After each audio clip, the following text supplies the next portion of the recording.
ሰላም እንደምን ቆያችሁ የተወደዳችሁ ተመልካቾቻችን ይህ የኢትዮጵያ ቴሌቪዥን ነው። ዜና ኢትዮጵያ በሁለተኛው ምዕራፍ ተመልሷል። የአጀንዳ ጉዳያችንን ጨምሮ በተለያዩ ዘገባዎች ቆይታ እናደርጋለን። ከዜናዎቹ ጋር ማህሌት ታደለና አሸናፊ እንዳለ ከናንተ ጋር ቆይታ እናደርጋለን። በቅድሚያም አርዕስተ ዜናዎቹ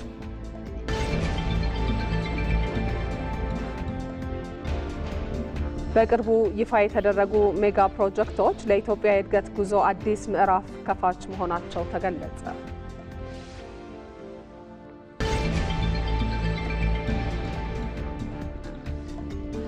የኒውክሌር ኃይል ልማት ፕሮግራምን በኢትዮጵያውን ማድረግ ከተቻለ ለኢትዮጵያ በሳይንስና ቴክኖሎጂ ዘርፍ የላቀ ውጤት ሊሆን ይችላል ሲሉ ባለሙያዎች ተናገሩ።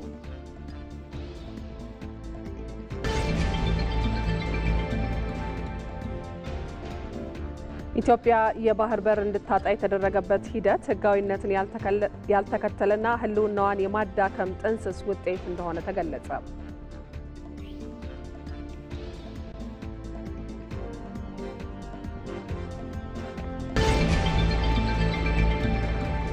ከውጭ የዩክሬኑ ፕሬዝዳንት ቮሎዲሚር ዜሌንስኪ አሜሪካ አዲሱን የሰላም እቅድ ሰነድ ከተቀበለች በጋራ ለመስራት ዝግጁ ነኝ ሲሉ አስታወቁ።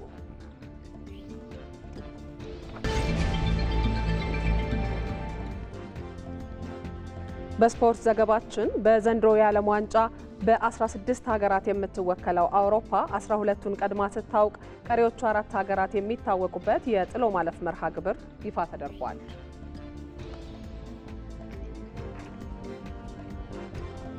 ቆይታችሁን ከዜና ኢትዮጵያ ጋር ስታደርጉ ከዚህ ከዋናው ስቱዲዮ ወደ እናንተ ከሚደርሱ ዘገባዎች በተጨማሪ ደግሞ በቀጥታ መስመራችን ላይ ተገኝተው ተጨማሪ መረጃዎችን የሚያደርሱን ሪፖርተሮችና እንግዶችም አሉን።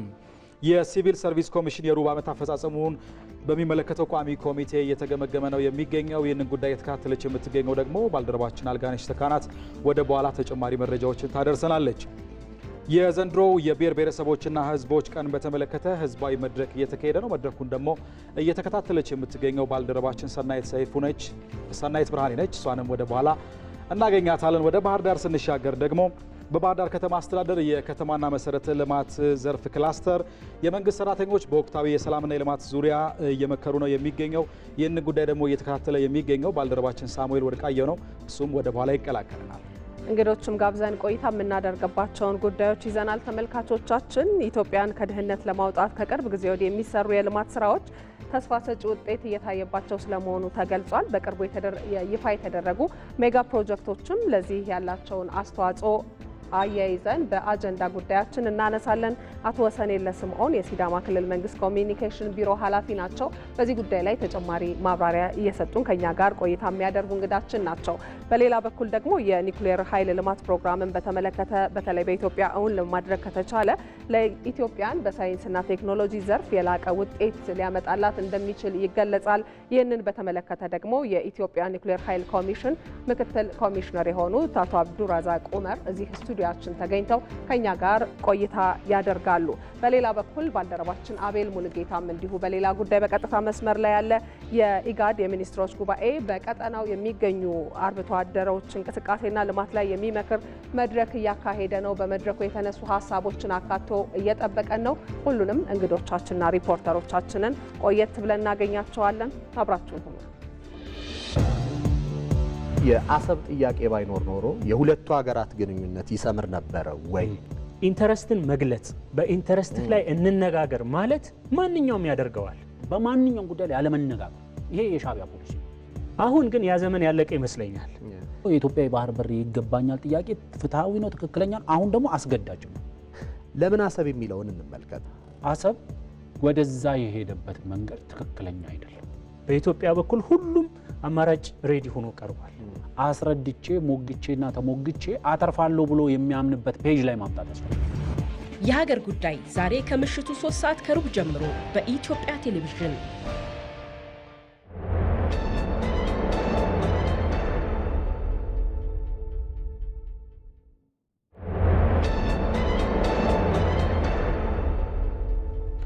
ክቡራትና ክቡራን ዜና ኢትዮጵያን የምንጀምረው በአጀንዳ ጉዳያችን ነው የሚሆነው።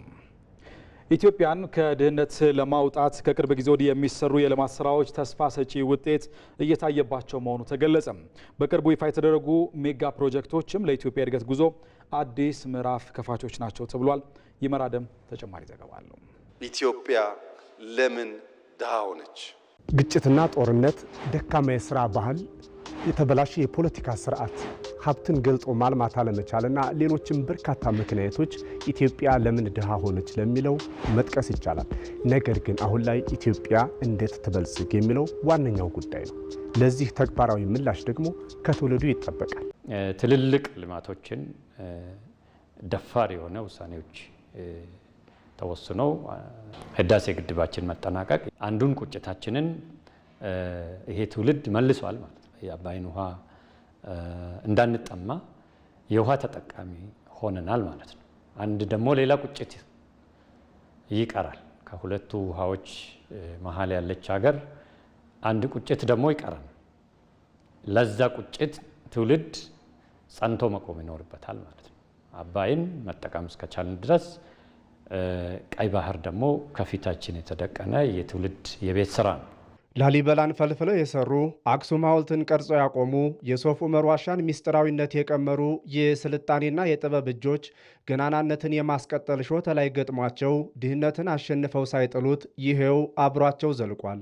ድህነት ላይፋታ የታሰረ ጋብቻ ይመስል ስሙ አብሮ ይነሳ እንጂ ኢትዮጵያ ከጸጋዎች ስጦታ ሁሉ ይህ አጠራት የምትባል ሀገር አይደለችም። ይህንን ጠንቅቆ የተረዳው የአሁኑ ትውልድ ታዲያ ሰፊ መሬት፣ ብዙ ሕዝብ፣ ውሃና ማዕድናትን ጨምሮ ሌሎች በርካታ የተፈጥሮ ሀብት እያላት ኢትዮጵያ ለምን ድሃ ሆነች ብሎ በቁጭት ተነስቷል። እያንዳንዱ ዜጋ ተረጅነትን እንደ ይገባኛል ሙግት በንብረትነት መዝግቦ ከያዘበት ቆፈን ሊላቀቅ የሚገባውም ለዚሁ ነው። የአባይ ልጅ ውሃ ለምን ጠማው ሲል ስለ አባይ ስለ ውሃ ብቻ አይደለም ማውራት የተፈለገው ዋናው ነገር እኛ ኢትዮጵያውያን ከሌላው ዓለም ለምን ደህየን ነው ጥያቄ።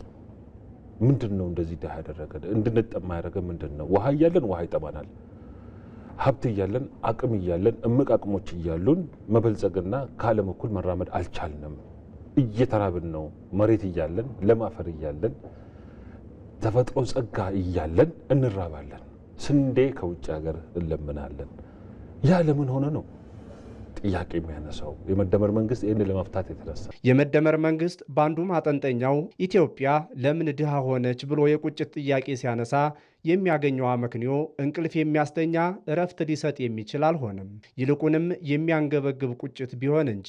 እርግጥ ኢትዮጵያ ለምን ድሃ ሆነች የሚለው የቁጭት ጥያቄ የሚነሳው በድህነት ውስጥ የምትኖረው ብቸኛዋ ሀገር ሆና ሳይሆን በሀብት የታደለች ሀገር ግን ደግሞ ድሃ ሆና መገኘቷ ነው። የኢትዮጵያ የሚያንገበግበው ምድረ ቀደምት መሆኗን እኛ ብቻ ሳንሆን ዓለም የሚያምን የሚጨበት ታሪክ ያላት ሀገር መሆኗ፣ ምድረ ቀደምት መሆኗ፣ ረቂቅ መሆኗ፣ ግዙፍ መሆኗ፣ በርካታ ህዝብ ያላት ወጣት ህዝቦች ያላት ሀገር መሆኗ፣ ጀግኖች፣ ደፋሮች፣ ለህይወታቸው የማይሳሱ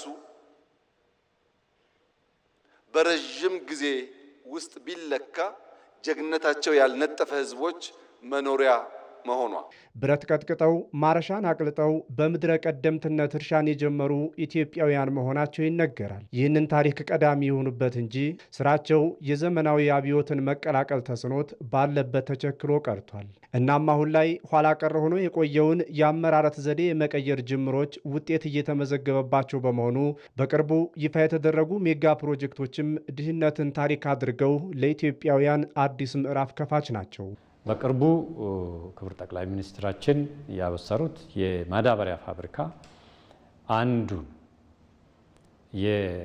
የእድገታችን ማነቆ የሆነው አንዱ የአመራረት ዘይቤያችን ነው።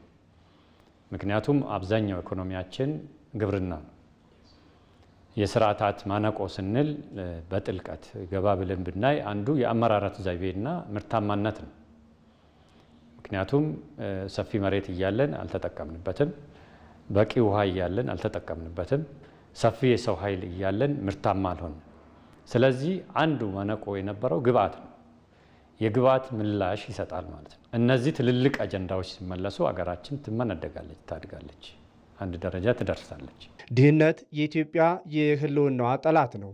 ለዚህም ነው ኢትዮጵያ ዜጎቿን አስተባብራ የጀመረችው የልማት ስኬቶችን የማስመዝገብ ጉዞ ከእንግዲህ የሞት ሽረት ጉዳይ የሆነው። ያም ሆነ ይህ ኢትዮጵያ ለምን ድሃ ሆነች የሚለውን የቁጭት ጥያቄ ኢትዮጵያ እንደምን ሰለጠነች ወደሚል ተምሳሌታዊ ሀገር መቀየር የአሁኑ ትውልድ ትከሻ ላይ ወድቋል። ተመልካቾቻችን እዚሁ ጉዳይ ላይ እንቆያለን። ለተጨማሪ ማብራሪያ በቀጥታ መስመራችን ላይ እንግዳ ጋብዘናል። እንግዳችን የሲዳማ ክልል መንግስት ኮሚኒኬሽን ቢሮ ኃላፊ አቶ ወሰንየለህ ስምዖን ናቸው።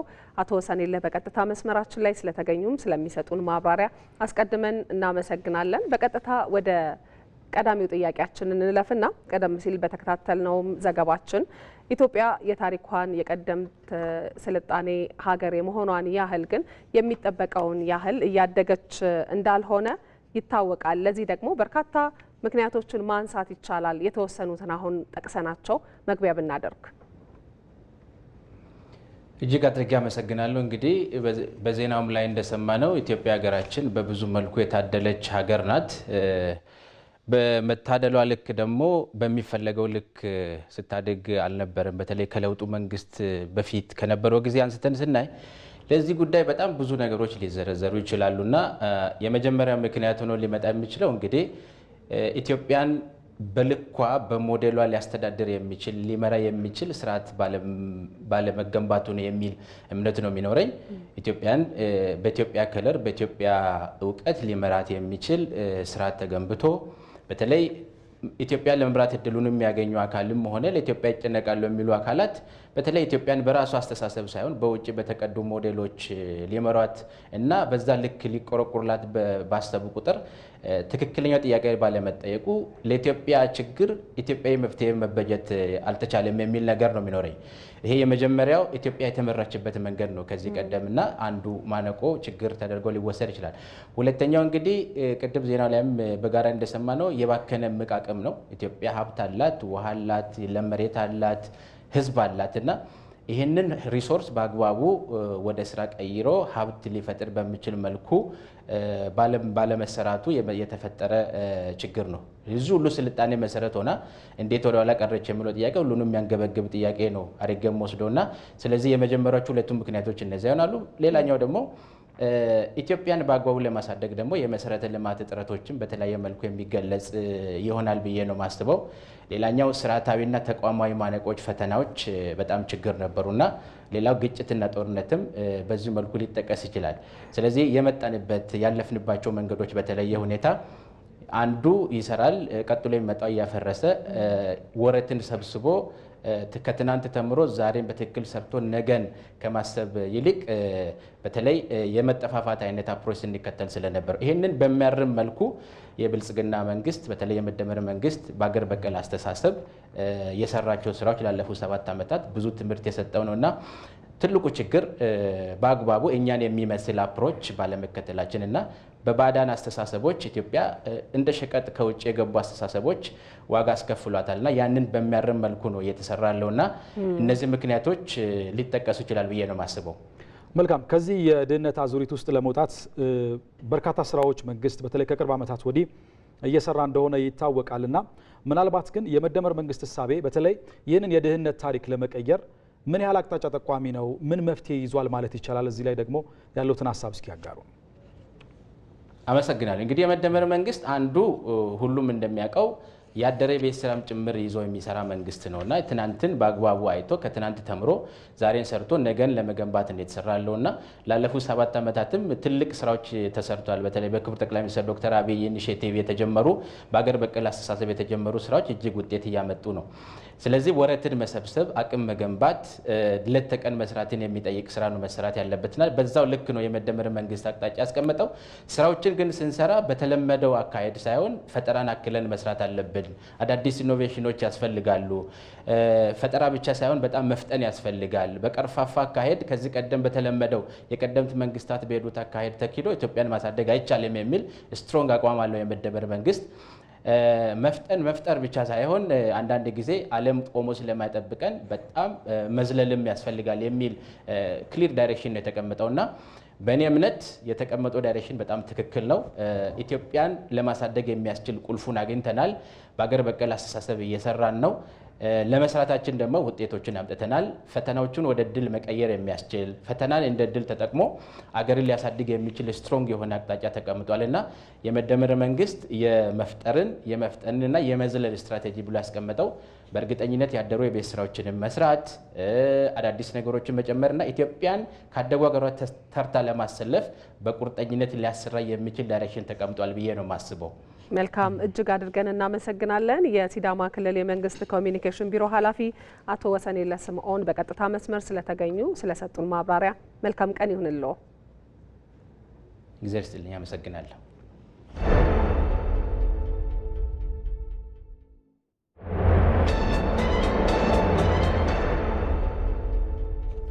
ተመልካቾች ዜና ኢትዮጵያ እንደቀጠለ ነው። አሁንም አብራችሁ እንድትቆዩ በአክብሮት እንጋብዛለን። የኒውክሌር ኃይል ልማት ፕሮግራምን በኢትዮጵያውን ማድረግ ከተቻለ በሳይንስና ቴክኖሎጂ ዘርፍ ኢትዮጵያ ካስመዘገበቻቸው ውጤቶች ሁሉ የላቀ ውጤት ሊሆን ይችላል ሲሉ ባለሙያዎች ተናገሩ። የኢትዮጵያ የኒውክሌር ኃይል ልማት ፕሮግራም ለሰላማዊ ዓላማ ከሚውሉለት ዘርፎች መካከል ጤናና ግብርና ተጠቃሽ ናቸው። ፍሬው ትረታ አርሶ አደር ዲሌ ሙሳ በአፋር ክልል ያለው ወረዳ የሚኖሩ አርሶ አደር ናቸው። ለዓመታት የሚተዳደሩበት የግብርና ስራቸው ሙሉ በሙሉ በሰማዩ ዝናብ ላይ ጥገኛ አድርጓቸዋል። አካባቢውን የተላመዱ ዝርያዎችን ማግኘት አለመቻልና የአየር ንብረት ለውጥ በስራቸውና በኑሯቸው ላይ ተግዳሮት ሆኖብናል ይላሉ። በሙቀቱ ምክንያት ስናገኝ የነበረው ምርት እየቀነሰብን ነው። ከዚህ በፊት በፍራፍሬውም በሌሎች ሰብሎችም ጥሩ ምርት እናገኝ ነበር። አሁን ላይ የውሃ የማዳበሪያና የተሻሻሉ ዝርያዎች አለማግኘታችን ምርታማነታችን እንዲቀንስ አድርጎታል። መንግስት ድርቅና ተባይን መቋቋም የሚችሉ የተሻሻሉ ዝርያዎችን እንዲያቀርብልን ከራሳችን አልፈን ለሌሎችን መትረፍ እንችላለን። ይህ ችግር በሀረር አካባቢ የሚገኙ አርሶ አደሮችም ችግር ነው። በአንድ ሄክታር 8 ኩንታል የበለጠ ነው ያገኘ ነው ባለፈው ዓመት። ዘንድሮ ግን ያው በጣም ዝቅተኛ ምርት ነው የሚገኘው የዝናብ እጥረት ስላለ ማለት ነው። የዝናብ እጥረት ችግር ባይኖር የተለያዩ አትክልቶችን በአመት 3 ጊዜ ምናምን ጊዜ የሚመረተውን ማምረት እንችል ነበረ። ግን በውሃ እጥረት ፍላጎታችን አልተሳካም። ድርቅ፣ የኤሌክትሪክ መቆራረጥ፣ የእርሻ መሳሪያዎችንና የውሃ ፓምፖችን ያሰናክላል። ነገር ግን የኢትዮጵያ የኒኩለር ኃይል ማመንጫ ውጥን ከግብ ቢደርስ የአርሶ አደሮቹን ህልም ከአየር ሁኔታ ተጽዕኖ ነፃ ማውጣት ይችላል። በሽታን መቋቋም የሚችሉ ድርቅን መቋቋም የሚችሉ እጽዋትን የማውጣቱን ስራ በሰፊው ልንሰራበት እንችላለን። የተሻለ ቴክኖሎጂ ነው። እንደውም ከፍርሃትም ነፃ ሆነ መጠቀም የምንችለው አይነት ቴክኖሎጂ ነው። ለምሳሌ ጄሞን ብንወስድ ባዕድ አካላትን በመጠቀም ነው ምናምን ያ የሚሰራው። ይሄኛው ግን ኖርማል ተፈጥሯዊ በሆነው መንገድ የእጽዋትን የእንስሳትን ፕሮዳክቲቪቲ ማሻሻል የሚችል ቴክኖሎጂ ስለሆነ ይሄኛው በጣም የተሻለ ቴክኖሎጂ ነው። የቦንጋ ከተማ ነዋሪዋ ትዕግስት አበበ ደግሞ ከ2 ዓመታት በፊት በጡት ካንሰር ታማ ለተሻለ ሕክምና በጅማ ሪፈራል ሆስፒታል ትገኛለች። የምርመራ ውጤት ሲነገረኝ የህይወት ጉዞዬ ያበቃ መስሎኝ ነበር የምትለው ትዕግስት የሕክምና ወጪው ከባድ መሆኑን ትገልጻለች። ልመረመር እጄ እንደዚህ ነው ሲባል ማድር ሁሉ አልመሰለኝም። ከባድ ነበር በሰዓቱ የነበረው። በሽታው በነገራችን ላይ ወጪ ነው። በየቀኑ አሁን ዛሬ ታክመሽ እንደሌላ በሽታ ድኛለሁ ብለሽ የምታየው ነገር አይደለም። በየጊዜው ስለሆነ አሁን ከቦንጋ በፊት ስመጣ የነበረው ትራንስፖርትና አሁን ያለው አንድ አይደለም፣ ይለያያል። ትራንስፖርቱ በየቀኑ እየጨመረ ነው የሚሄደው። የኢትዮጵያ የኒውክሌር ፕሮግራም ለሰላማዊ ዓላማ ከሚውሉለት ዘርፎች መካከል አንዱ የጤና አጠባበቅ ነው። ኒውክሌር ቴክኖሎጂው ለካንሰር ጨረር ሕክምና ወሳኝ ነው የሚሉት ደግሞ ባለሙያዎች ናቸው። ራሳችን ሪሰርች ሪያክተር ቢኖረን የሚያስቀሩልን ብዙ ነገሮች አሉ። አንደኛው የውጭ ምንዛሪያችን ያስቀርናል። በጣም ከፍተኛ ነው ውጭ ምንዛሪ። ታካሚዎቻችን ይህንን ህክምና ለማግኘት እዚህ አቬይለብል ስላልሆነ ውጭ ሀገር የሚሄዱትን የሚንከራተቱትን ይቀንስልናል። ሌላኛው ግን በጣም ኢምፖርታንት ነው ብዬ የማስበው ኒውክሌር ሪሰርች ሪያክተር ምስራቅ አፍሪካ ላይ በአጠቃላይ የለም። ስለዚህ ከኛ አልፈን ለሌሎቹም ሆርን ኦፍ አፍሪካ ላይ ላሉ ሀገሮች ከዛም ባለፈ ላሉ ሀገሮች የሚተርፍ ጥሩ ነገር ይኖራል ብዬ አስባለሁ። ይህን ቴክኖሎጂ በኢትዮጵያ እውን ማድረግ መቻል ማለት በእኔ አስተያየት እስካሁን ድረስ በኢትዮጵያ ታሪክ ውስጥ ከተከናወኑ የሳይንስና የቴክኖሎጂ እርምጃዎች ሁሉ እጅግ የላቀው ነው የሚሆነው። የኒውክሌር ኃይል ፕሮጀክት ኢትዮጵያ በቀጣይ ላቀደቻቸው ታላላቅ ፕሮጀክቶች የኃይል ምንጭ መሆኑን ጨምሮ 40 በመቶ ለሚሆኑ የኃይል አቅርቦት ህልም ለሆነባቸው ዜጎች በመሰረታዊነት ኃይል የማቅረብ ትልቅ ውጥንን ሰንቋል። ተመልካቾች ይህንኑ ጉዳይ ይዘን እንቆያለን። ለተጨማሪ ማብራሪያ እዚህ ስቱዲያችን እንግዳ ጋብዘናል። እንግዳችን የኢትዮጵያ ኒውክሌር ኃይል ኮሚሽን ምክትል ኮሚሽነር የሆኑት አቶ አብዱራዛቅ ኡመር ናቸው። ከእሳቸው ጋር ጥቂት ቆይታ እናደርጋለን። እንግዳችን እዚህ ስለመጡ እጅግ አድርገን ነው የምናመሰግነው። ኢትዮጵያ አሁን ላይ ወደ ኒውክሌር ፊቷን እንድታዞር ምንድነው ያስገደዳት ከሚለው ሀሳብ እንነሳ። ቀደም ሲል እየተመለከትን ነበር። ለበርካታ ሰላማዊ ጉዳዮች ይውላል የኒውክሌር ኃይልና ማህበራዊ ኢኮኖሚያዊ ችግሮች ለየትኞቹ ነው መፍትሄ ሊሆን የሚችለው የሚለውንም አጠር አድርገን አብረን እናነሳዋለን። አመሰግናለሁ ስለተሰጠኝ እድሉ። ኢትዮጵያ ወደዚህ የኒውክሌር ኃይል ልማት ለመግባት መሰረታዊ ምክንያት የሆናት ትልቅ ሀገር ናት። በኢንዱስትሪ ዘርፍ የምታደርገውን ጉዞና እድገት ኢኮኖሚዋን ለማሳደግ የኃይል አስተማማኝነት ያስፈልጋታል። ከፍተኛ የህዝብ ቁጥር አለን፣ ወደ 130 ሚሊዮን የሚጠጋ። ባለፉት 8 ዓመታት እንኳን ብናይ ኮቪድ ጊዜ ሁሉ የሀገራችን ኢኮኖሚ እድገትን እያሳየ የመጣበት ሁኔታ ነው ያለው። ስለዚህ ወደ ኢንዱስትሪያዊ ልማት የምንሸጋገርበትን ሂደት አስተማማኝ የኢነርጂ መሰረት መደገፍ የግድ ነው። ኤነርጂ የእድገት መሰረት ነው። እድገቱ ደግሞ መልሶ ኤነርጂን ይጠይቃል። ስለዚህ አስተማማኝ ከሌሎቹ የኃይል ምንጮች ጋር ከሃይድሮ ኤሌክትሪክ ጋር በምንመለከተው በምናነጻጽረው ጊዜ ቤዝ ሎድን ወይም ደግሞ ቋሚ የሆነውን የኤነርጂ ግብዓት ለኢንዱስትሪዎቻችን፣ ለሰዎቻችን እንዲሁም ደግሞ ከዛ ጋር ተዛማጅነት ያላቸውን እድገት የሚጠይቁ በተለይም በአሁኑ ሰዓት ኢትዮጵያ አንደኛው የትኩረት አቅጣጫዋ የዲጂታላይዜሽን ነው። በአይሲቲ እና በዲጂታል ዘርፍ የምንገነባውን ኢኮኖሚ ከሱ ጀርባ የኤሌክትሪክ ኃይል አስተማማኝ መኖር በጣም ወሳኝ ነው። የዳታ ማይኒንጎች በአሁኑ ሰዓት የራሱ የመጡ ያሉት የብረታ ብረት ኢንዱስትሪዎች ከፍተኛና በራሳቸው አንድ የሃይድሮ ኤሌክትሪክ ማመንጫ የሚፈልጉበት ደረጃ ደርሷል። ስለዚህ ይህንን ፍላጎት መልሶ ለመሄድና እድገት ሳይቆራረጥ በኤሌክትሪክና በኃይል አቅርቦት እንዳይጎዳ ይህንን ስራ መስራት ያስፈልጋል። ከዚሁ ጋር በተያያዘ ደግሞ የኒውክሌር ሳይንስና ቴክኖሎጂ የቴክኖሎጂ ገበታ ነው። ለጤና ዘርፍ ላይ ለማከምም ለመመርመርም ያገለግላል። በግብርና ዘርፍ ሀገራችን የተሻሻሉ ምርቶችን ለማምጣት ምርምር የሚሰራበትና ማሻሻያ የሚደረግበት ነው። በደብረ ዘይት በቢሾፍቱ የግብርና ኢንስቲትዩት ውስጥ ቀደም ባለው ጊዜ ሁሉ በጤፍ ፍሬ የመያዝ አቅሙን ለመጨመር በኒውክሌር ቴክኖሎጂ ምርምር ሲሰራ የነበረበት ነው። የቆላ ዝንብና በደቡቡ የሀገራችን ክፍል በርካታ ለም መሬት ኖሮ የከብት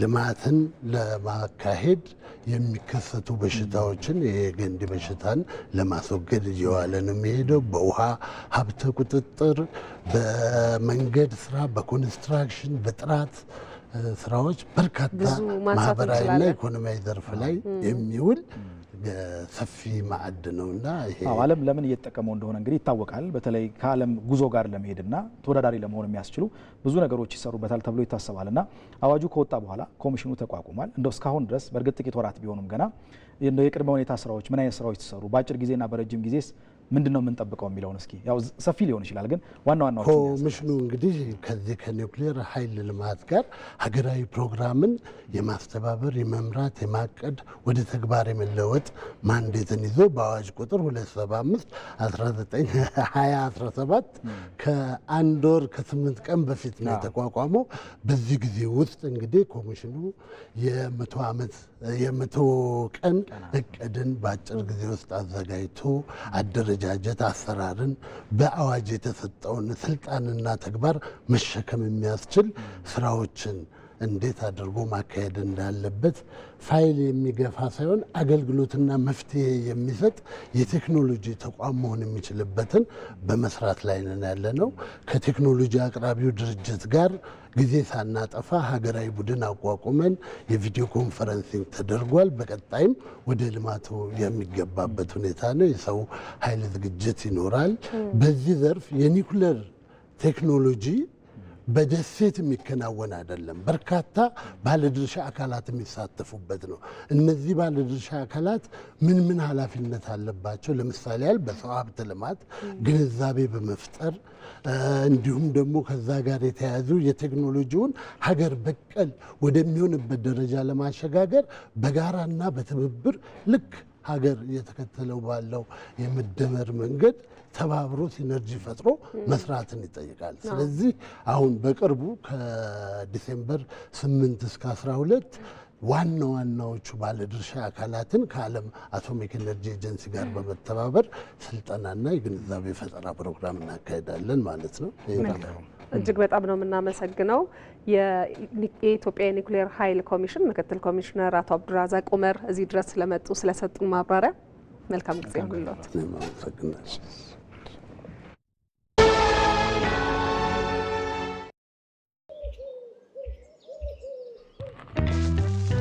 ቆይ አንዴ እንዳትሄድ ጠብቀኝ። የሲቪ ቪዛ ካርድ አዝዤ መምጣት ብቻ ነው።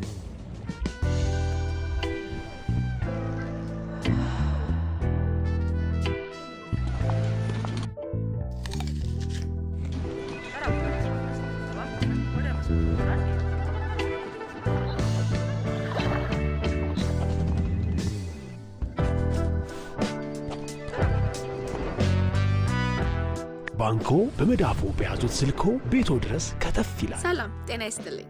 በማንኛውም ሰዓት በተመቸው ቀን ባሉበት ሆነው የኢትዮጵያ ንግድ ባንክን ቪዛ ካርዶን በስልኮ ማዘዝ ይችላሉ። የሲቢ ሞባይል ባንኪንግ መተግበሪያውን ይክፈቱ። ባንኪንግ የሚለውን ይክፈቱ። ቪዛ ካርድ ሰርቪስ የሚለውን ይምረጡ።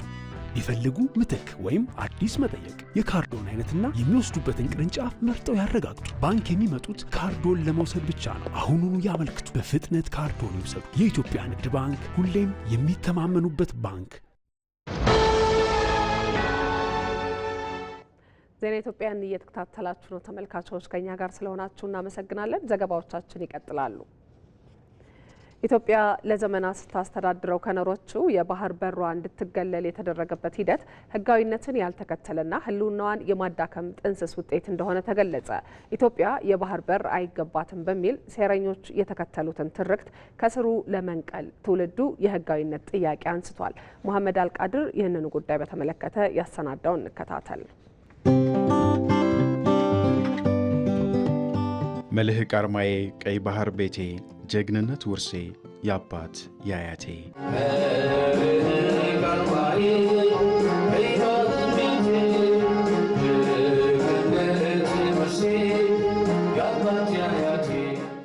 ይህ የጥንት ዘመን ውርስ ማሳያ የጀግንነት ሰንደቅ መስቀያ በልብ ላይ የታተመ የቀይ ባህር ውበቱ ነበር። የኢትዮጵያ የባህር ኃይል ጀግኖች ያሰሩት ኪዳን። ቀይ ባህር የኢትዮጵያ መተንፈሻ፣ የህልውናዋ ደም ስር፣ የህዝቦቿም መተሳሰሪያ ገመዱ ነበር። ያው ምስክሮቹ ደግሞ የቀድሞ የባህር ኃይል አባላቶቹ እነ ማስተር ቺፍ ዘሪሁን ወየሳ ናቸው። ማስተር ቺፍ ዘሪሁን ወየሳ እንደሚናገሩት ያ ጊዜ ከዛሬው ጋር ቢታከል የጠንካራ ኢኮኖሚ ባለቤት ሀገር ኢትዮጵያ ትሆናለች ሲሉ ትውስታቸውን በማጋራት ይናገራሉ።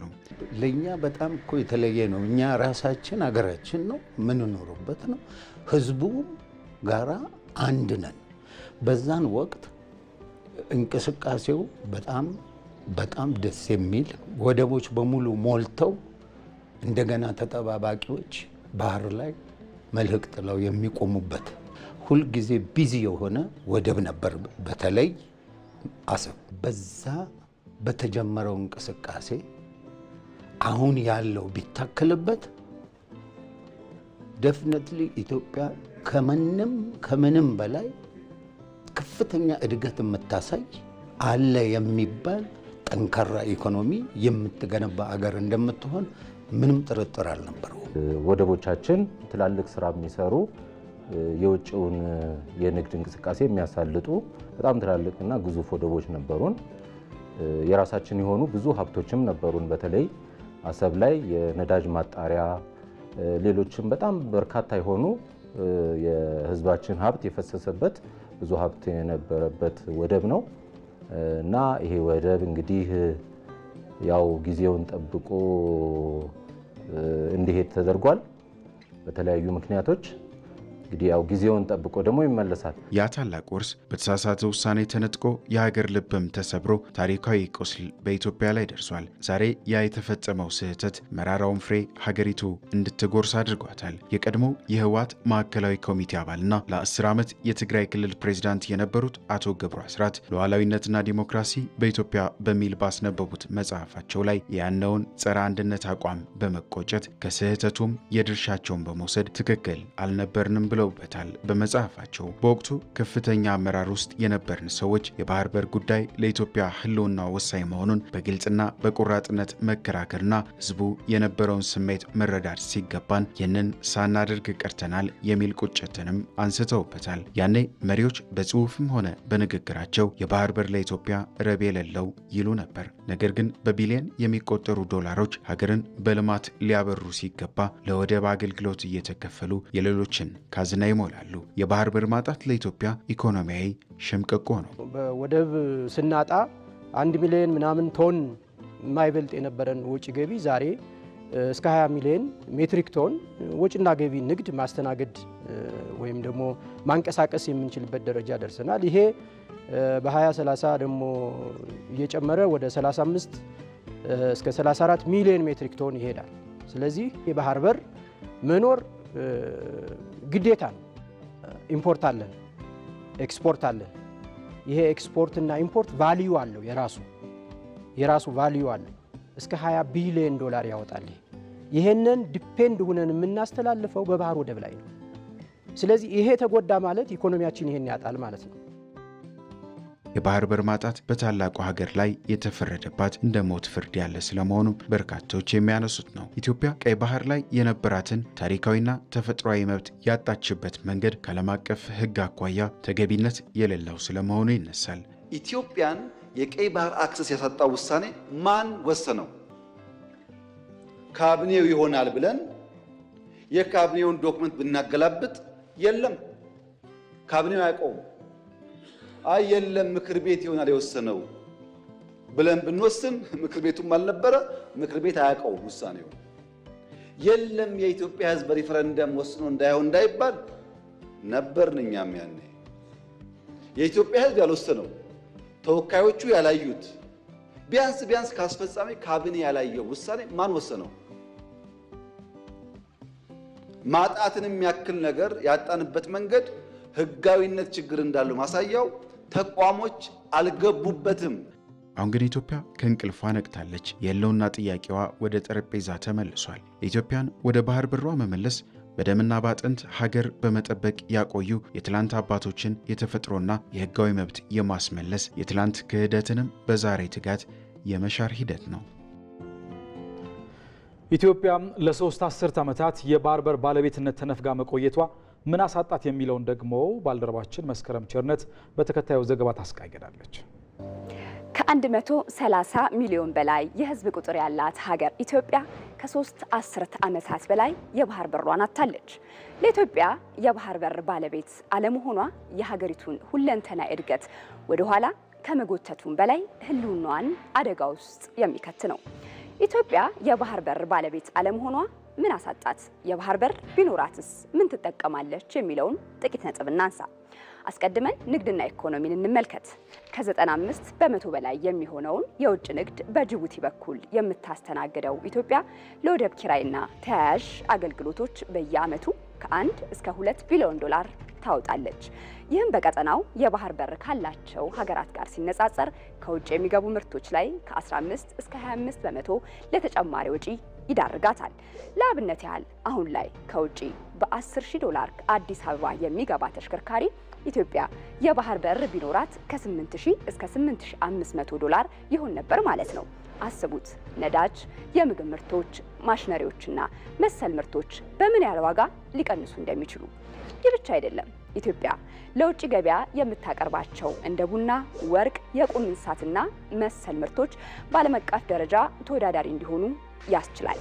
የውጭ ባለሀብቶችን በመሳብ የስራ ዕድል ተጠቃሚ እንዲጨምርና የውጭ ምንዛሬ ገቢም እንዲያድግ የሚያደርግ ነው። አሁን ደግሞ ከደህንነት አኳያ እንመልከተው። ለኢትዮጵያ የባህር በር ጉዳይ የህልውናም ጉዳይ ነው።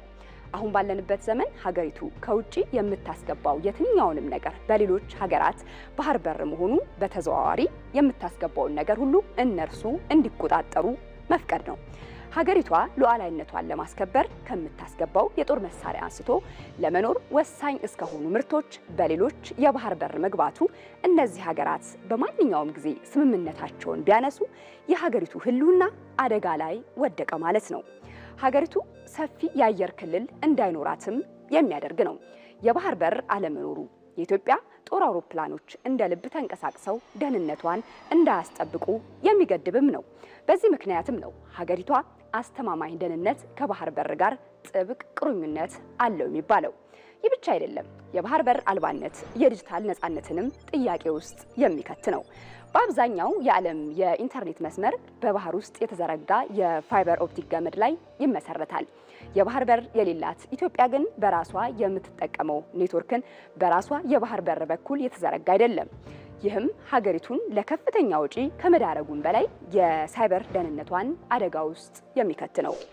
ይህ የተዘረጋው መስመር ቢቋረጥ ደግሞ ከዓለም ጋር ተቆራረጠች ልንለው እንችላለን። በሌላ በኩል በቀጠናው ካሉ ሀገራት ጋር ያላትን ትብብር ለማሳደግ የባህር በር ያስፈልጋታል። ሀገሪቱ የባህር በር ካላት ከጎረቤት ሀገራት ጋርም ያላት የመሰረተ ልማት ትስስር ያድጋል። በንግድ፣ በስራ ዕድል ፈጠራ ከጎረቤት ሀገራት ጋር በመስራት ለቀጠናው መጻኢ ዕድል ምቹ መደላድል መፍጠር ያስችላታል። አሁን ደግሞ በኢትዮጵያ ለመሰረተ ልማት እድገት የሚኖረውን ፋይዳ እንመልከት። የባህር በር ባለቤት መሆኗ ኢኮኖሚው ላይ በሚኖረው በጎ መንገድ የባቡር መስመርና የሎጂስቲክ ኔትወርክ እንዲስፋፋ በማድረግ ለዜጎች የስራ ዕድል የሚያመጣና ለኢንዱስትሪዎችም ዓለም አቀፍ ገበያ ጋር እንዲቀርቡ የሚያደርግ ነው። በአጠቃላይ የባህር በር ለኢትዮጵያ ጉዳዩ የባህር በር ብቻ የማግኘት ጉዳይ አይደለም። አጠቃላይ ኢኮኖሚያዊ ብልጽግና፣ ሀገራዊ አንድነትና ዘላቂ መረጋጋት የሚያመጣ ጭምር እንጂ።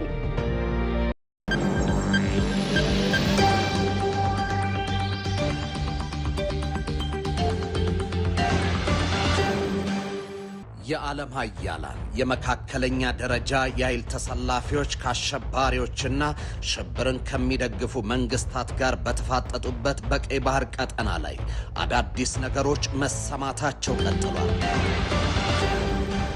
የኢትዮጵያ የባህር በር ጥያቄ ዲፕሎማሲያዊ ድልን እያገኘ ነው። በርካታ ሀገራት ግጭት በሚንጠውና የዓለማችን ወሳኝ የንግድ መተላለፊያ በሆነው ቀጠና ላይ ኢትዮጵያ የባህር በር ባለቤት ትሆን ዘንድ ድጋፋቸውን እየሰጡ ይገኛሉ። ኃያላኑ የኢትዮጵያን የባህር በር ጥያቄ ለምን ደገፉ? ኢትዮ መልሕቅ ዛሬ ምሽት ከ3 ሰዓት ጀምሮ በኢትዮጵያ ቴሌቪዥንና በኢቢሲ.ስትሪም ላይ ጠብቁን። ዜና ኢትዮጵያ ይቀጥላል። ተመልካቾቻችን፣ አሁን ደግሞ ሪፖርተሮቻችን በቀጥታ መስመር እየገቡ ተጨማሪ መረጃ ወደሚሰጡባቸው ጉዳዮቻችን ነው የምናልፈው። በሕዝብ ተወካዮች ምክር ቤት የሰው ሀብት ልማት የስራ ስምሪትና ቴክኖሎጂ ጉዳዮች ቋሚ ኮሚቴ የሲቪል ሰርቪስ ኮሚሽንን የሩብ ዓመት የእቅድ አፈጻጸም ሪፖርትን ገምግሟል። ይህንኑ ጉዳይ በተመለከተ ለተጨማሪ ማብራሪያ ሪፖርተራችን አልጋነሽ ተካ በቀጥታ መስመር ላይ ትገኛለች። አልጋነሽ፣ እንዴት ቆይተሻል?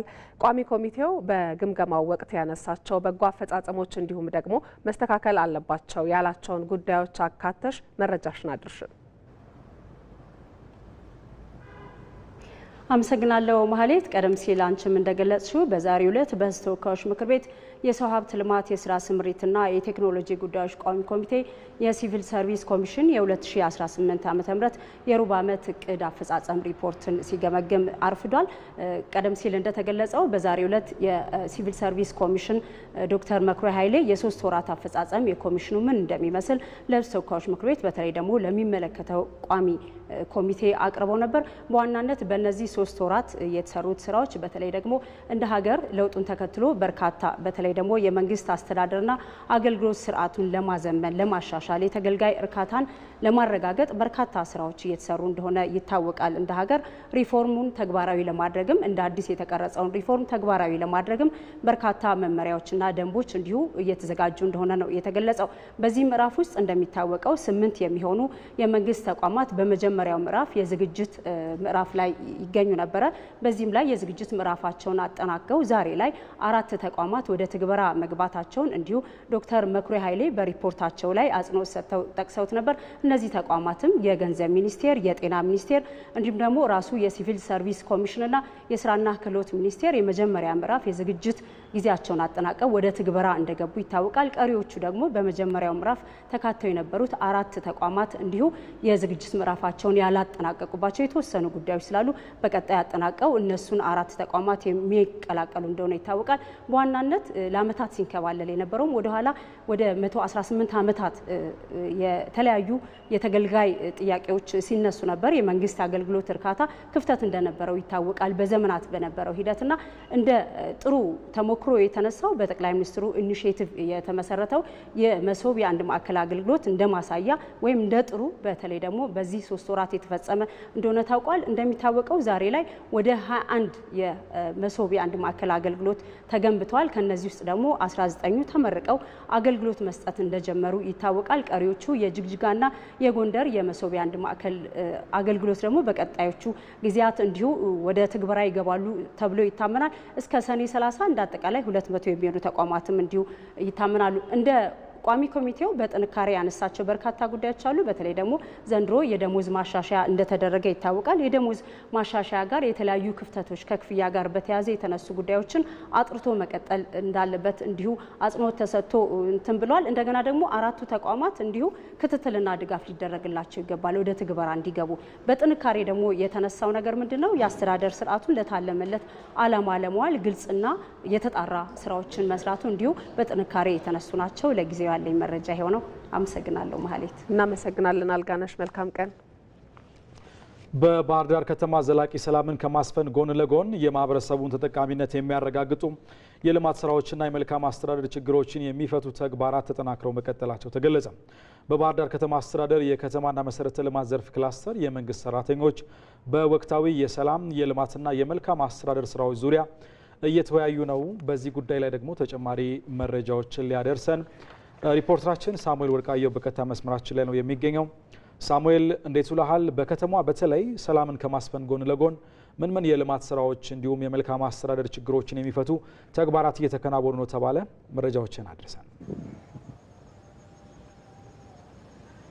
ጥሩ አመሰግናለሁ። በባህር ዳር ከተማ አስተዳደር በተለያዩ ሴክተሮች ማለት ነው የተከፋፈሉ የመንግስት ሰራተኞች በወቅታዊ የሰላም የልማትና የመልካም አስተዳደር ጉዳዮች ዙሪያ ውይይት እያደረጉ ይገኛሉ። ከነዚህ ክላስተሮች መካከል ደግሞ የከተማና መሰረተ ልማት ክላስተር አንዱ ሲሆን እኛ በተገኘንበት በዚሁ መድረክም በርካታ ሀሳቦች ተነስተዋል። በተለይ ከሰላም ጋር በተያያዘ እንግዲህ ባህር ዳር ከተማ ከዚህ በፊት ከነበራት የጸጥታ ችግር ወጥታ አሁን ሰላሟን ማስፈን መቻሏን በተለይ በመንግስት ሰራተኞች ዘንድ ተንጸባርቋል። ይህንን ሰላም አሁንም ወደ ተሟላ ማሻገርና የባህር ዳር ከተማን ብቻ አይደለም የክልሉን ሰላምም ወደ ተሟላ ሰላም ማሻገር ያስፈልጋል። በዚሁ ረገድ እንግዲህ እያንዳንዳችን ሚናችንን ልንወጣ ይገባል የሚሉ ሀሳቦችን የመንግስት ሰራተኞች አንስተዋል። ከዛ ባሻገር የተለያዩ የልማት ስራዎች እንግዲህ በባህር ዳር ከተማ የኮሪደር ልማት እንዲሁም የጣና ዳር ፕሮጀክቶችን ጨምሮ በርካታ ስራዎች እየተከናወኑ ይገኛሉ። እነዚህን የማህበረሰቡን ተጠቃሚነት ሊያረጋግጡ የሚችሉ የልማት ስራዎችን ማስፋትና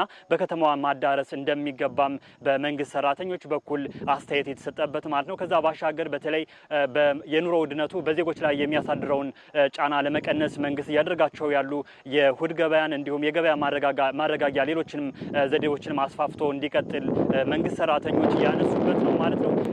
እነዚህ በማጠናከር በኩልም እንግዲህ መንግስት በትኩረት ሊሰራ እንደሚገባ አጽንኦት ሰጥተዋል ማለት ነው። እንግዲህ ውይይቱን የመሩት የባህር ዳር ከተማና መሰረተ ልማት መምሪያ ኃላፊ አቶ ተሻገር አዳሙ ምላሽና ማብራሪያዎችን ሰጥተው ነበር። እንግዲህ ከተማዋ የኮሪደር ልማት ስራን ጨምሮ ወደ 22 ኪሎ ሜትር የሚረዝም የአስፓልት መንገድ በከተማዋ እየተገነባ መሆኑን ነው እንግዲህ ያነሱት ማለት ነው። በእስካሁኑ ሂደትም 17 ኪሎ ሜትር የሚሆነው የአስፓልት መንገድ መጠናቀቁን ገልጸዋል። ሌሎችንም እንግዲህ በቀጣይም ስራዎችን አጠናክሮ እንደሚቀጥል ተገልጿል። የኮሪደር ልማቱንም ለማስፋትም እንግዲህ በመጀመሪያው ዙር ወደ 2.5 ኪሎ ሜትር ነው የተጠናቀቀው። በተለያዩ ዙሮች 22 ኪሎ ሜትር የሚሸፍን የኮሪደር ልማት ስራ ይከናወናል ተብሎ ነው የሚጠበቀው። እነዚህን የማስፋት ስራዎች ተጠናክረው እንደሚቀጥሉ ሀሳብ ሰጥተዋል ማለት ነው። ከዛ ባሻገር በተለይ የመንግስት ሰራተኛውን ጨምሮ ሌሎችንም የህብረተሰብ ክፍሎችን የመኖሪያ ቤት ለማመቻቸትም ስራዎች እየተከናወኑ እንደሚገኙ ተገልጿል። በዚሁ በጀት ዓመት ይጠናቀቃል ተብሎ የታሰበም ወደ 800 ሄክታር በላይ መሬት መዘጋጀቱ ነው የተገለጸው ማለት ነው። ለመኖሪያ ቤት ለዜጎች ለማስተላለፍ ማለት ነው። እነዚህንና ሌሎችንም ስራዎች በተለይ የማህበረሰቡን ደህንነትን ከማስጠበቅ ጨምሮ እንዲሁም ሰላምን ከማስፈን ጎን ለጎን የማህበረሰቡን ተጠቃሚነት የሚያረጋግጡ የልማት ስራዎችን የማከናወን ስራዎች ተጠናክረው እንደሚቀጥሉ ነው የተገለጸው ማለት ነው። በቀጣይም እንግዲህ የወጣቱን የስብና መገንቢያ ማዕከላትን የማስፋት የህዝብ ላይብራሪዎችን የማስፋት እንዲሁም ደግሞ የመዝናኛ ስፍራዎችን የማጠናከር እንዲሁም በማህበረሰቡ ዘንድ የአገልግሎት አሰጣጥን የማሻሻል ስራዎች ተጠናክረው ይቀጥላሉ ነው ያሉት። እንግዲህ መሶብ የአንድ ማዕከል አገልግሎት በከተማ አስተዳደር ደረጃም በክልል ደረጃም ተገንብቶ ወደ አገልግሎት ክፍት መሆኑ የሚታወስ ነው። እነዚህንና በተለይ የማህበረሰቡን ተጠቃሚነት የሚያሳድጉ የልማት ስራዎች ተጠናክረው እንደሚቀጥሉ በተለይ በመድረኩ የተነሳበት የውይይት መድረክ ነበር። ለጊዜው ያለ መረጃ ይህን ይመስላል።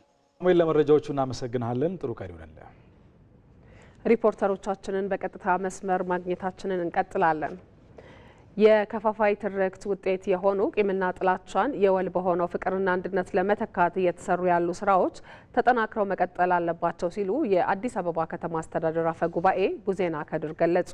20ኛው የኢትዮጵያ ብሔር ብሔረሰቦች ቀን በከተማዊ ደረጃ በአዲስ አበባ እየተካሄደ ይገኛል።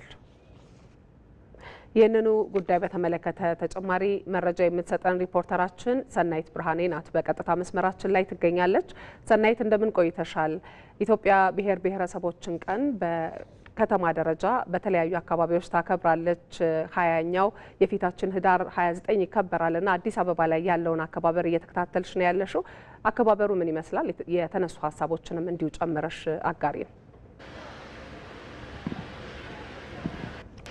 አመሰግናለሁ መሀሊትና አሸናፊ። እንግዲህ 20ኛው የኢትዮጵያ የብሔር ብሔረሰቦች ቀን ዲሞክራሲያዊ መግባባት ለህብረ ብሔራዊ አንድነት በሚል በሀገር አቀፍ ደረጃ በማዕከላዊ ኢትዮጵያ ክልል በሆሳዕና ከተማ ህዳር 29 በድምቀት ይከበራል።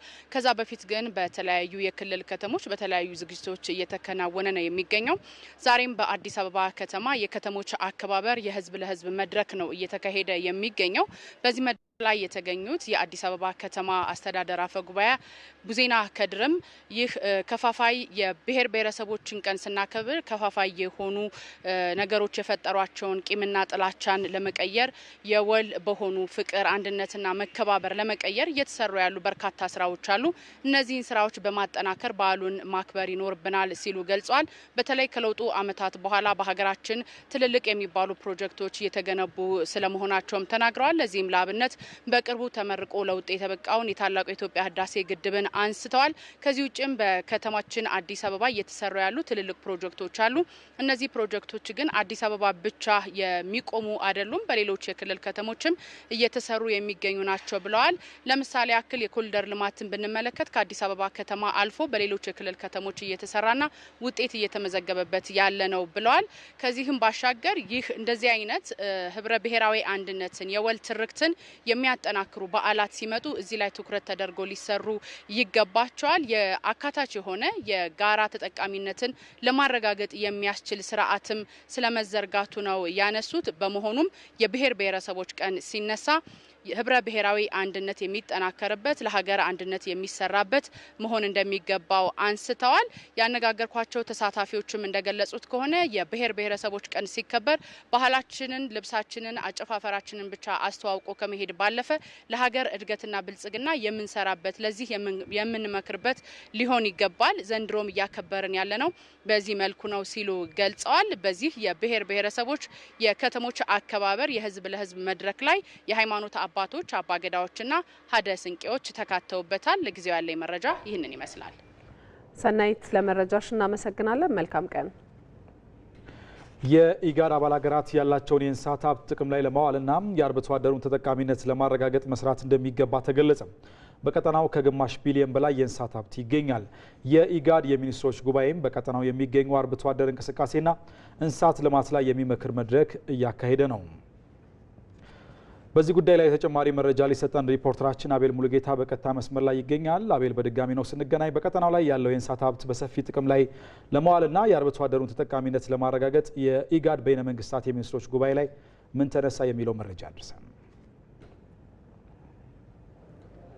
አመሰግናለሁ አሸናፊና ማህሌት። በዚህ በኢጋድ ቀጠና ውስጥ እንግዲህ በርካታ የእንስሳት ሀብት የሚገኝበት ቀጠና እንደሆነ የተለያዩ መረጃዎችም ይጠቁማሉ። ከነዚህም ውስጥ መካከል ወደ 150 ሚሊዮን የሚሆኑ የቀንድ ከብቶች የሚገኙበት ቀጠና ነው ማለት ነው። እንግዲህ ኢትዮጵያም በዚህ ቀጠና ውስጥ የምትገኝ ሀገር መሆኗ ደግሞ በተለይ በአፍሪካ ውስጥ ከፍተኛውን የእንስሳት ሀብት ያለባት ሀገር መሆኗ ይታወቃልና በቀጠናው ደግሞ ያለውንም እንደዚሁ የእንስሳት ሀብት ከፍ የሚያደርገው ነው። ነገር ግን ይህንን የእንስሳት ሀብት በማህበረሰቡ ውስጥ ተጠቃሚነት የኢኮኖሚ ተጠቃሚነትና የምግብ ዋስትናንም አልፎ እንደዚሁም ለገበያ ማቅረብ እንዲቻል ጥራት ያለው እንስሳትን በማቅረብ በኩል የተለያዩ ተግዳሮቶችና ፈተናዎች ያሉበት መሆኑም እንደዚሁ ይገለጻል። ነገር ግን ይህንን ችግር ለመፍታት ደግሞ በተለይም በቀጠናው ያሉ ሀገራቶች በምክክር እያደረጉ ነው የሚገኙት። የኢጋድ ቀጠና ውስጥ የሚገኙት ሀገራት ውስጥ በተለይም በአየር ንብረት ለውጥና በተለያዩ ምክንያቶች አርብቶ አደሮች ከቦታ ቦታ የሚንቀሳቀሱበት ሁኔታ ይኖራልና ይህም ደግሞ ድንበር ተሻጋሪ የእንስሳት በሽታም ጭምር ችግሮችን የሚፈጥርበት መሆኑ እንደዚሁ ተገልጿል ማለት ነው። እንግዲህ በዚህ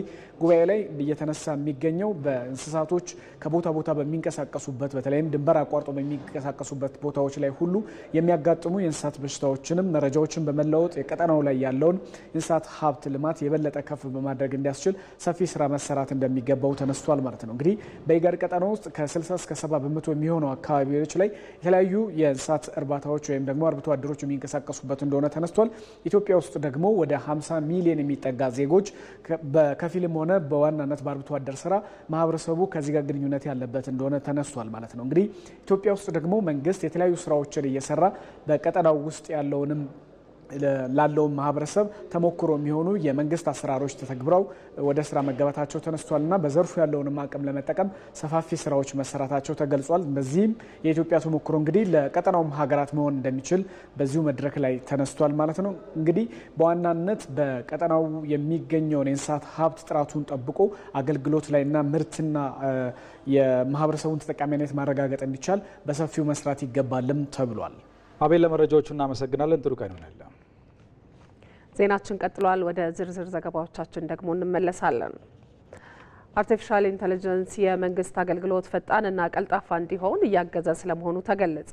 አርቲፊሻል ኢንተለጀንስ የሀገሪቱ ዋነኛ የኢኮኖሚ ምንጭ የሆነውን ግብርና በመደገፍም ምርታማነት ላይ በጎ አስተዋጽኦ እያበረከተ ስለመሆኑ ተገልጿል።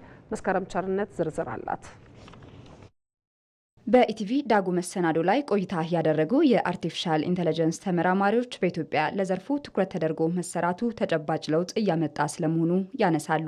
አርቲፊሻል ኢንተለጀንስ በዜጎች ዘንድ የቅሬታ ምንጭ የሆነውን አገልግሎት አሰጣጥ በማቀላጠፍ ችግሮችን እያቃለለ መሆኑንም ይናገራሉ። ለአገልግሎት ከዋሉ ፕሮዳክቶች መካከል ለምሳሌ ፍርድ ቤት የሚጠቀሙት የትራንስክሪፕሽን ፕሮዳክት አንዱ ነው ማለት ነው። ምንድነው እሱ?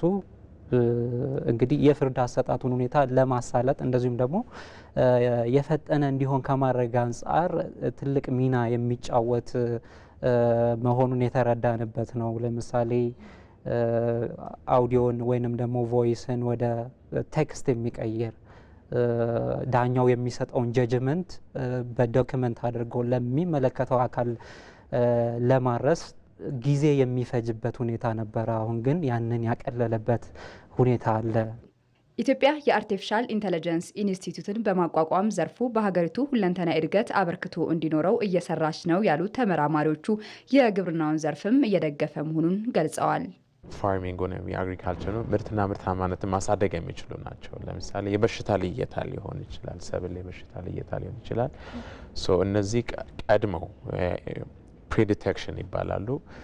ቀደም ብሎ ነገሮችን ለይቶ ሚቲጌሽን ወይም ደግሞ መፍትሄ ሊሆን የሚችል ነገር ለሰብሉ ይወስዳሉ። መድኃኒት መጠቀም ሊኖርባቸው ይችላል።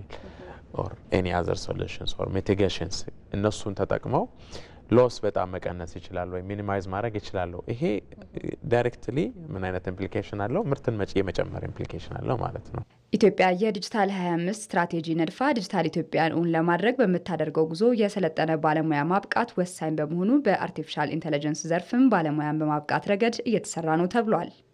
እንደ ሀገር ያንን ማብቃት የሚቻለው ደግሞ ከታች ከመሰረቱ ሲሰራ ነው። እንደተባለው ከአንደኛ ክፍል ፒኤችዲ ፕሮግራሞችንም ጭምር ከጆይንትሊ ነው ኖርማሊ ከዩኒቨርሲቲዎች ጋር የምንሰራው ፒኤችዲ ተማሪዎችን የምናስተምርበት ሁኔታ ፋሲሊቴት በማድረግ ደረጃም እየሰራ ይገኛል። በ2013 የተቋቋመው የአርቲፊሻል ኢንተለጀንስ ኢንስቲትዩት ተቋማዊ ስራውን ማሳደግ የሚችልበትን መሰረተ ልማት ያሟላ መስሪያ ቤት ከሰሞኑን በጠቅላይ ሚኒስትር አብይ አህመድ ተመርቆ ለአገልግሎት ክፍት መደረጉም ይታወቃል። ተመልካቾች ዜና ኢትዮጵያ እንደቀጠለ ነው። አሁን ደግሞ ከውጪ በዝርዝር ወደምንመለከተው ጉዳይ አልፈናል። የዩክሬኑ ፕሬዝዳንት ቮሎዲሚር ዜሌንስኪ ጦርነቱን ለማቆም አሜሪካ የነደፈችውን አዲሱን የሰላም እቅድ ሰነድ ከተቀበሉ በኋላ ከአሜሪካ ጋር ሀቀኛ ስራ ለመስራት ዝግጁ ነኝ ሲሉ አስታወቁ። አለምነዋሴ በትንታኔ ተመልክቶታል። በአሜሪካው የዜና ድረገጽ አክሲዮስ ታትሞ የወጣው ረቂቅ እቅድ የዩክሬን ጦር ሰራዊት ቁጥር በ600 ሺህ ይገደባል። የአውሮፓ ተዋጊ ጀቶች ከዩክሬን ወጥተው ፖላንድ ውስጥ ይቀመጣሉ ይላል። ዩክሬን ይህን ለምታደርግበት ማካካሻም አስተማማኝ የደህንነት ዋስትናዎች እንደምታገኝ ያረጋግጣል። በጦርነቱ ምክንያት ከዓለም ኢኮኖሚ እንድትገለል የተረባረበባት ሞስኮም ማዕቀቡ ተነስቶላት ዳግም ከዓለም ኢኮኖሚ ጋር ትተሳሰራለች ብለዋል። የዓለማችንን 7ቱን ብልጽግ ሀገራት እንድትቀላቀልም በሚቀርብላት ይፋ ግብዣ ወደ አባልነት በመመለስ የምድራችን ባለጸጋ ሀገራት ቁጥር ወደ 8 ታሳድጋለች ይላል። እቅዱ ሙሉ በሙሉ ይሄ መሆኑ በይፋ ከተረጋገጠ ለሞስኮ ያደላ ሆኖ ይታያል ይላሉ ታዛቢዎች። ዩክሬን በረቂቅ እቅዱ መሠረት ብዙዎቹን መሳሪያዎቿን ለማስረከብ ትገድዳለች። አንድ ስሙ ያልተገለጸ የአሜሪካ ባለሥልጣን ሲቢኤስ ኒውስ ለተሰኘም የአሜሪካ ቴሌቪዥን ሲናገር እቅዱ የተረቀቀው ከዘለንስኪ አስተዳደር ከፍተኛ ባለሥልጣኖች አንዱ ከሆኑት ሩስተም ኡመሮስ ጋር ውይይት ከተደረገም አያሌ ማስተካከያ ከታከለም ባለሥልጣኑ ረቂቆቹን አይተው ከተስማሙባቸውና ለፕሬዝደንት ዘለንስኪ ካሳዩቸው በኋላ ነው ብለዋል። ትናንት ሐሙስ በከፍተኛ የአሜሪካ ወታደራዊ አዛዦችና በፕሬዝደንት ቮሎዲሚር ዘለንስኪ መካከል በእቅዱ ላይ ይፋ ውይይት ከተደረገ በኋላ ዘለንስኪ በኤክስ ገጻቸው ላይ ባወጡት መግለጫ የአሜሪካ ወገን ይህ ጦርነት እንዲቆም በእነሱ በኩል ያላቸውን የእቅዱን ዝርዝር ነጥቦች አቅርበዋል። ዘለንስኪ በትናንት ምሽታዊ ንግግራቸው ዩክሬን የሚያዋጣ ሰላም እንደሚያስፈልጋትና የዩክሬን ሕዝብ ክብርም መጠበቅ እንዳለበት አስገንዝበዋል። ሞስኮ ባለ 28 ነጥብ እንደሆነ የሚነገረው ዕቅድ ጦርነቱን ለማስቆም ያለውን ፋይዳ በቀዝቃዛ መልኩ አቅርበዋለች። የክሬምሊን ቃል አቀባይ ዲሚትሪ ፔስኮቭ በሰጡት መግለጫ ዕቅዱን በተመለከተ ግንኙነት እንደነበረ ገልጸው ነገር ግን ምክክሮች ተካሂደውበታል የሚያሰኝ አይደለም ብለዋል። ፔስኮቭ አያይዘውም ማንኛውም የሰላም ውል የግጭቱን ሥረ መሠረታዊ መንስኤዎች መፍታት አለበት ሲሉ አስጠንቅቀዋል።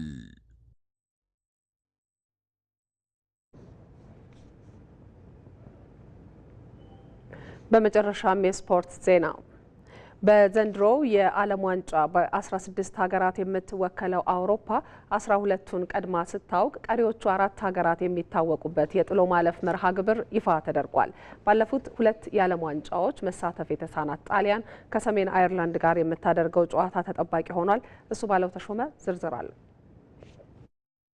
ከወትሮ ለየት ባለ መልኩ 48 ሀገራትን በሚያሳትፈው በአሜሪካ ካናዳና ሜክሲኮ ጣምራ አዘጋጅነት ለሚካሄደው የ2026 ዓለም ዋንጫ በየአህጉራቱ የማጣሪያ ውድድሮች የተካሄደው የሚገኙ ሲሆን እስካሁን 43 ሀገራት የቀጥታ ተሳትፎ ቦታን አግኝተዋል። በዘንድሮ የዓለም ዋንጫ በ16 ሀገራት የምትወከለው አውሮፓ 12ቱን ቀድማ ስታውቅ ቀሪዎቹ 4 ሀገራት የሚታወቁበት የጥሎ ማለፍ መርሃ ግብር ይፋ ተደርጓል። በ12 ምድብ ተከፍሎ ሲካሄድ በቆየው የአውሮፓ ሀገራት የዓለም ዋንጫ ማጣሪያ የየምድቡ አሸናፊዎች በቀጥታ ማለፋቸውን ሲያረጋግጡ ሁለተኛውን የጨረሱትና በአውሮፓ ኔሽንስ ሊግ የተሻለ ደረጃ ያላቸው ደግሞ በጥሎ ማለፍ በትልቁ መድረክ ለመሳተፍ ከመጋቢት 17 ጀምሮ ይፋለማሉ።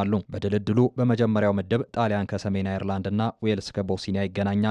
ባለፉት 2 የዓለም ዋንጫዎች መሳተፍ ለተሳናት ጣሊያን ከሰሜን አየርላንድ ጋር የምታደርገው ጨዋታ የሞት ሽረት እንደሚሆን ይጠበቃል። የ4 ጊዜ የዓለም ዋንጫ አሸናፊዋ ጣሊያን በአሰልጣኝ ጄናሮ ጋትሶ የተመራች በማጣሪያው ካደረገቻቸው 8 ጨዋታዎች 18 ነጥቦችን በመሰብሰብ ከ28 ዓመታት በኋላ ለዓለም ዋንጫው በቀጥታ ባለፈችው ኖርዌይ በ6 ነጥብ ተበልጣ ሁለተኛውና በማጠናቀቅ ለዚህ ጥሎ ማለፍ መብቃቷ ይታወቃል። በብዙዎች ዘንድ የትውልድ ክፍተት እንዳላት የሚነገርላት የጣሊያን ብሔራዊ ቡድን አሰልጣኝ ጄናሮ ጋቱሶ ፊፋ የማጣሪያ ሂደቱን እንዲቀይር ጥሪ አቅርቦ እንደነበር ይታወሳል። በእሳቸው የተጫዋችነት ዘመን ሁለተኛ ደረጃን ይዞ ያጠናቀቀ ምርጥ ቡድን በቀጥታ ወደ ዓለም ዋንጫው እንደሚሄድ የተናገሩት ጋቱሶ አሁን ግን ደንቦቹ በመለወጣቸው ደስተኛ እንዳልሆኑ ተናግረዋል። ከምድብ 1 ሶስተኛውን ያጠናቀቀችው ሰሜን አየርላንድ በበኩሏ በአውሮፓ ኔሽንስ ሊግ የተሻለ ደረጃ በመያዟ ለጥሎ ማለፍ በቅታለች። ሁለቱ ብሔራዊ ቡድኖች ከዚህ በፊት በ8 አጋጣሚዎች የተገናኙ ሲሆን 6ቱን ጣሊያን በማሸነፍ የበላይነቱን ትወስዳለች። በሁለቱ ደግሞ አቻ ተለያይተዋል። የሚገርመው ነገር ደግሞ በእነዚህ 8 ጨዋታዎች ሰሜን አየርላንድ አንድ ግብ ብቻ ነው ያስቆጠረችው። በዚህ የጥሎ ማለፍ ጨዋታም የማሸነፍ ቅድመ ግምቱን ጣሊያን ትወስዳለች። በምድብ 2 ደግሞ